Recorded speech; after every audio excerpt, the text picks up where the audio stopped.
개인이 성숙할 수 있는 그런 환경은 어떤 환경이냐.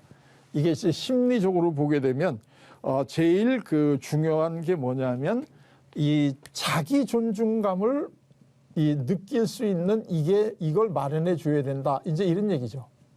그러니까 우리가 성숙한 삶을 살아가는데 이 사회생활이나 이런 걸 통해서 얻는 게 자기 존중감이에요. 내가 나를 스스로 존중을 해줘야 돼. 내가 나를 스스로 존중을 안 해주게 되면 항상 남에게 의존할 수밖에 없죠. 내가 필요로 한 걸 인정을 받아야 되니까. 근데 이제 이 자기 존중감인데 그 안타까운 거는 이걸 우리에게 마련해 주는 데가 제일 좋은 데가 어디냐 하면 가정이어야 되죠. 그러니까 우리 어린아이들이 가정에서 생활을 할 때 우리 그 제일 줘야 되는 것이 다른 무엇보다도 너는 참 소중한 사람이야. 너는 뭘 잘할 수 있어. 이제 이런 것들을 심어주는. 그래서 믿음이 중요하다고 했는데 그 믿음이 누구를 믿을 수 있어야 돼요. 궁극적으로. 나를 믿을 수 있어야죠. 그러기 위해서는 자기 존중감을 우리가 줄 수 있게끔 환경을 만들어주는 게 제일 좋은 겁니다. 어느 환경이든지 간에 제일 그 환경 속에 있는 사람들이 성숙한 행동을 하기 위해서는 그 사람이 스스로 자기를 존중할 수 있게끔 해줘야 되는데 그 존중이라고 하는 게 제일 기본이 인정을 받는 거잖아요.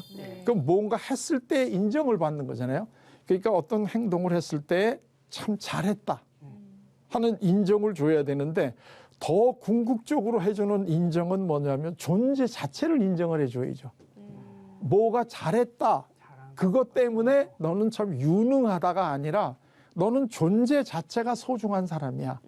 그러니까 부모가 자녀한테 줄 수 있는 제일 중요한 선물은 아빠, 엄마한테 너는 존재 자체로 소중한 사람이야 하는 거를 이걸 줘야 되는 거지. 뭘 잘했을 때 너 이거 참 잘했다.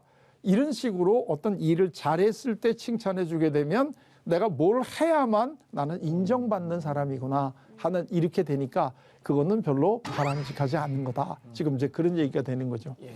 그 사실 이 자기 존중감이 우리 삶에서 아주 중요하다라는 게 기독교의 신앙의 본질이죠. 그러니까 예를 들면 하나님이 우리를 사랑하시는 거는 우리가 어떤 사랑을 받을 만한 행동을 했기 때문이 아니라는 거 아니에요. 맞습니다. 이게 아주 가장 핵심이잖아요. 하나님은 우리를 무조건적으로 사랑하시는 거지 우리가 어떤 사랑을 받을 만한 행위를 했기 때문에 사랑받는 게 아니라는 거죠. 근데 이거를 우리가 제일 이 체험으로 체득할 수 있는 게 어렸을 때 부모하고의 관계에서 체득할 수 있다는 거죠. 부모님이 내가 어떤 행동을 했든 간에 부모님은 나를 존중해 준다 하는 이제 이런 건데요. 이 존중을 해준다라고 얘기할 때 많은 사람들이 좀 오해하는 건데요. 우리가 이제 존중한다 그러면 이 존자가 이제 이 우러러 본다는 거고 이제 이건 중요하다 이제 이런 얘기잖아요. 우리 심리학에서 얘기하는 그 존중의 의미하고는 좀 달라요. 그러니까 존중이라고 하는 거는 그 어떤 사람이 그 남들이 할 수 없는 뛰어난 어떤 일을 했기 때문에 그 사람을 우러러 보는 것도 아니고 이게 이제 아니라는 게 중요해요. 왜냐하면 그게 어떤 일을 했을 때 우러러 본다는 거는 그 사람이 또 반대되는 행동을 했을 때는 무시한다는 얘기가 되는 거거든요. 그래서 우리가 보통 상담을 할 때는 칭찬을 해주면 안 된다 하는 얘기인데 칭찬을 해주는 얘기는 그때는 좋지만 네가 하는 어떤 행동이 내 마음에 맞으면 내가 너를 칭찬해주고 내 마음에 안 들면 어떡한다는 얘기예요. 칭찬해주죠. 그거는 벌 받는다는 얘기죠. 그렇기 때문에 사실은 우리가 부모가 자녀를 키울 때 지나치게 칭찬해 준다는 게 바람직하다 자꾸 얘기하는데 네가 어떤 일을 하든 간에 네 존재 자체가 나한테는 소중하다 하는 거를 주는 것이 이게 진짜 중요하고 이 존중이라고 하는 거는 어떤 그 존경할 만한 일을 해서 하는 게 아니라 있는 그대로 인정해 주는 게 존중이에요. 있는 그대로 인정해 주는 거. 있는 너의 그 모습대로 그게 소중한 거다 하는 거를 얘기해 주는 게 존중감이다 이런 얘기죠. 또 하나 이제 중요한 게 좋은 멘토를 만나야 돼요. 좋은 멘토. 그러니까 이 스승이라고 하는 거는 이제 어떤 일을 한다거나 그럴 때 소위 안아도 저분처럼 됐으면 좋겠다.